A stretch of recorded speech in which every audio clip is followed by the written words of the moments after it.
Écoutez, peuple de Dieu. Si tu commences à lire la Bible et puis tu ressens envie de dormir, cela signifie que ton homme intérieur, ton homme nouveau est faible. Le sommeil que tu ressens quand tu ouvres la Bible démontre que ton homme nouveau n'est pas bâti. Ton homme nouveau ne trouve pas le plaisir de continuer à faire ce que tu veux faire. Parce qu'il y a une forme de mystère que le Seigneur a établi autour de la parole de Dieu. Dans Proverbe chapitre 25, le verset 2, la gloire de Dieu, c'est de cacher les choses. La gloire du roi, c'est de sonder les choses. Le Seigneur a créé un mystère autour de sa parole parce que sa gloire consiste à cacher les choses. Mais le Seigneur veut que toi, en tant que roi, en tant que fils de Dieu, que tu perces afin de sonder les choses que le Seigneur a cachées. Et c'est la chose qui rend de plus en plus la parole intéressante. C'est la soif qui fera en toi. C'est la soif qui te permettra de briser ce mystère autour de la parole de Dieu. Comment méditer la parole? Avant de méditer la parole, avant de rencontrer cet homme qu'on appelle la méditation de la parole, il y a 3 personnes qu'il faut rencontrer d'abord. Il y a 3 étapes obligatoires avant d'aboutir à la méditation de la parole. Il y a 3 personnes que tu vas rencontrer devant toi. Il y a 3 choses que tu dois faire avant de méditer la parole. Avant de méditer la parole, si tu ne commences pas par rencontrer ces 3 personnes, si tu ne commences pas par avoir une relation profonde avec ces 3 hommes, tu ne pourras jamais méditer la parole. C'est la méditation lui-même, c'est comme si elle s'est organisée pour mettre, avant de les rencontrer, avant de la rencontrer, il faut d'abord rencontrer 3 personnes. Je peux avancer? La première personne que tu vas rencontrer s'appelle lire la parole de Dieu. Cet homme dit, si tu veux me rencontrer, il y a d'abord un homme que tu dois rencontrer en premier, qui s'appelle la lecture de la parole. Beaucoup de personnes n'arrivent pas à méditer comme il se doit parce que vous n'arrivez pas à lire la parole. La première étape qui mène à la méditation de la parole s'appelle la lecture de la parole. Le Seigneur veut que chaque personne commence d'abord par là. Si vous ne percez pas dans la lecture de la parole, vous ne pouvez pas méditer la parole. C'est une étape obligatoire. Pour quiconque veut méditer la parole, cette personne doit commencer par lire d'abord la parole. Quel est l'objectif de la lecture de la parole? L'objectif principal de la lecture de la parole, c'est connaître l'histoire. C'est connaître l'histoire. C'est l'histoire que tu vas connaître qui te donnera encore la soif de continuer. Les personnes qui méditent la parole ont commencé par aimer les histoires qui sont relatées dans la Bible. Et vous verrez que ceux qui disent souvent, il est écrit, ces personnes-là manifestent un profond amour pour les histoires de la Bible. L'objectif de la lecture de la parole, c'est connaître l'histoire. Mais quelle est donc cette histoire? C'est l'histoire de Dieu avec l'homme.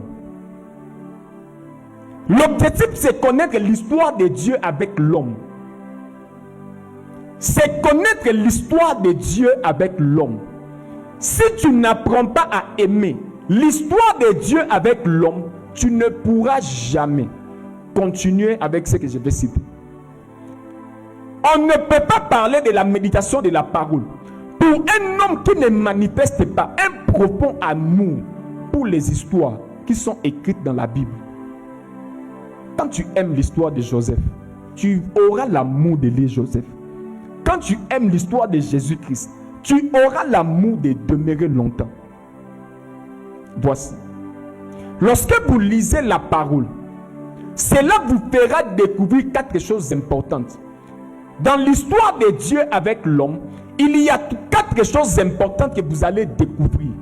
La première des choses, qui est Dieu? La deuxième chose, qu'est-ce qu'il a fait? La troisième chose, qu'est-ce qu'il a promis? Et la quatrième chose, qu'est-ce qu'il attend de moi aujourd'hui? Qui est Dieu? Qu'est-ce qu'il a fait? Qu'est-ce qu'il a promis? Et qu'est-ce qu'il attend de toi aujourd'hui? C'est quatre choses qui vont activer en toi la soif de connaître l'histoire de Dieu avec l'homme. Qui est ce Dieu?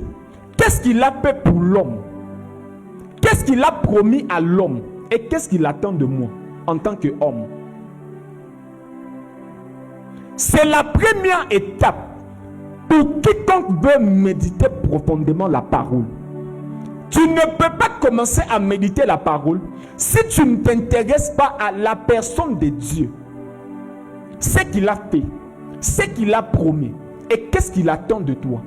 Beaucoup de personnes ont parlé de la mission. Il y a une expression qui circule. Ma mission, ma mission, ma mission. Beaucoup de personnes parlent, ma mission c'est éclairer le monde, éclairer les membres de ma famille. La mission dont il est question, c'est ce que Dieu attend de toi. Tu ne peux pas découvrir ta mission en dehors de la lecture de la parole. C'est lorsque tu vas développer un amour profond de ce que Dieu a fait, de ce que Dieu est, de ce qu'il a promis. C'est alors que tu vas t'intéresser à ce qu'il attend de toi. Tout commence par qui est Dieu. C'est la définition que tu auras de Dieu qui va déterminer sa main dans ta vie. Depuis que les hommes l'ont défini comme leur Seigneur, Dieu a pris la décision d'habiter dans leur cœur. C'est depuis le jour où tu as dit, il est mon Seigneur et mon Sauveur. Cette définition que tu as obtenue de Dieu a activé une manifestation de sa présence dans ton cœur. Beaucoup de personnes n'arrivent pas à témoigner de ce que le Seigneur fait parce que leur définition de Dieu n'est pas bonne. Parce que leur définition de Dieu n'est pas bonne. C'est la première étape.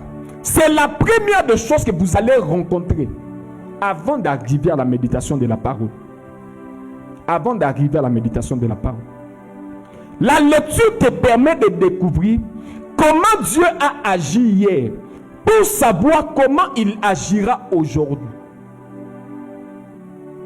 Comment il a agi hier pour te permettre à savoir comment il agira aujourd'hui. Ce que Dieu a fait. Qui est Dieu? Qu'est-ce qu'il a fait? Parce qu'hier il a fait quelque chose.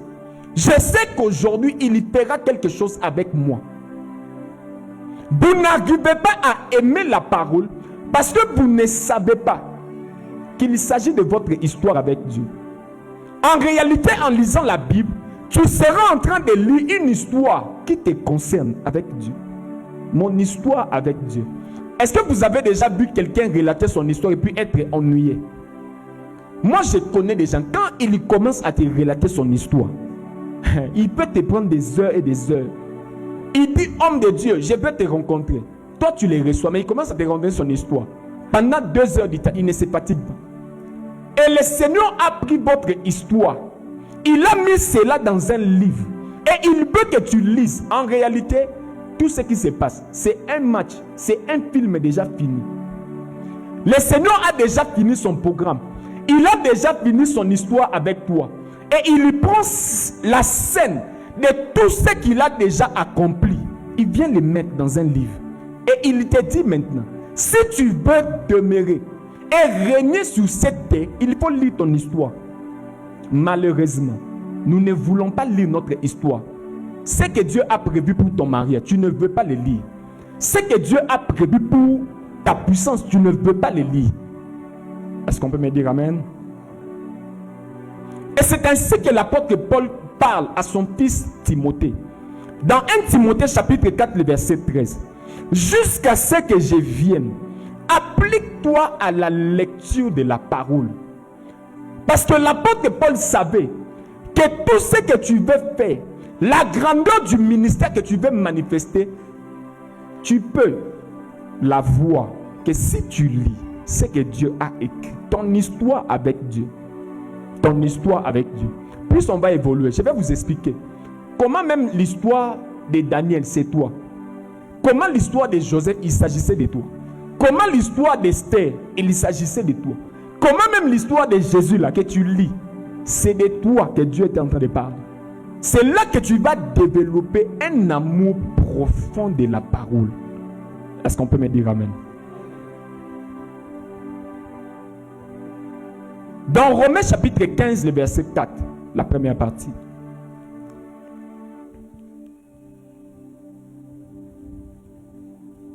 Romains 15, verset 4.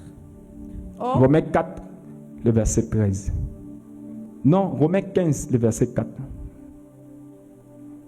Romains 15, verset 4. Or, tout ce qui a été écrit d'avance l'a été pour notre instruction. C'est bon. Tu peux reprendre?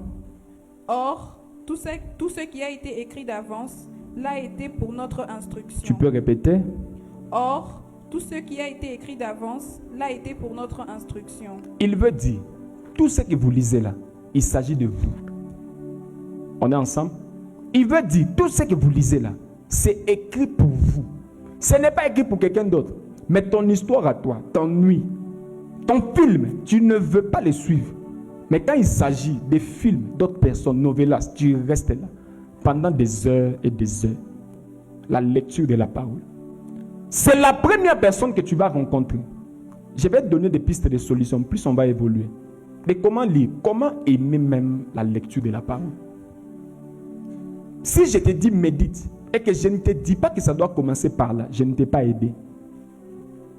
Il n'existe pas de méditation de la parole dans la vie d'une personne qui n'aime pas lire. Ça n'existe pas. Ça n'existe pas. Que ce livre de la loi ne s'éloigne point de ta bouche. Et puis médite-le. On est ensemble? Que ce livre de la loi ne s'éloigne point. Et puis médite-le. Que tu sois en train de lire ce livre de la loi. Après tu vas méditer jour et nuit.